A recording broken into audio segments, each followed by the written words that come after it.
Painted Man is set in a world where demons rise out of the ground every night and ravage the land. And they tend to hunt and kill any person they can find, and the only way to protect yourself from them is to hide behind magical symbols called wards, through which the demons cannot pass. The story is about three characters who grow up and realize they don't want to live like that anymore. It follows their lives from childhood to adulthood, showing how each one of them has been scarred by demons as a child and how they grow up to overcome that fear and find that there's a larger world out there than they realized. The Painted Man on the surface seems very much to be a book about monsters and adventures and action and things like that. And it is, and if that's what you take away from it, that's perfectly fine. But when I started to write it, I always wanted to write a book about fear. I was in New York City on September 11th.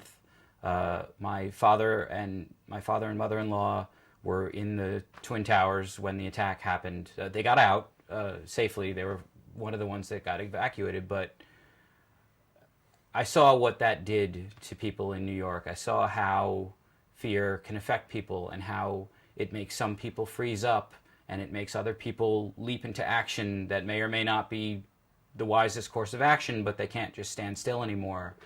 And I wanted to write a story about that. So certainly a lot of things in the book were influenced by the War on Terror and by what was happening in the world at the time, but not in a particular way. If you're looking for a political commentary or something like that, you're not going to find it in this book. It's not meant to be there. What I wanted to do was create a world that was just as complex as what's going on in the world now, and that raises the same kind of ambiguous moral questions and makes you wonder about the difference between good and evil and what fear does to people. I'm frequently asked who my favorite fantasy author is, and it's a very difficult question because I read so many authors growing up, and all of them have had a major influence on me. The first book without pictures that I ever read that wasn't assigned by school was The Hobbit. So obviously I'm very rooted in traditional fantasy. From there I read a lot of Terry Brooks, and as I've said, Terry Brooks, particularly The Elfstones of Shannara, set the groundwork for what I wanted to do in writing and fantasy. But also I think currently George R.R. Martin is the author who's most forced me to raise my game in writing by showing me just how much you can do, how complex you can get, and how intricate you can be with your characters and still create a cohesive story.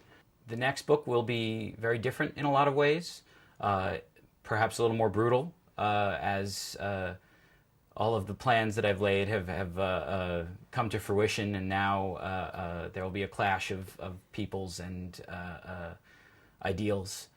But it promises to be very exciting. In some ways I'm more excited about it than I was about the first one, and hopefully the readers will be too.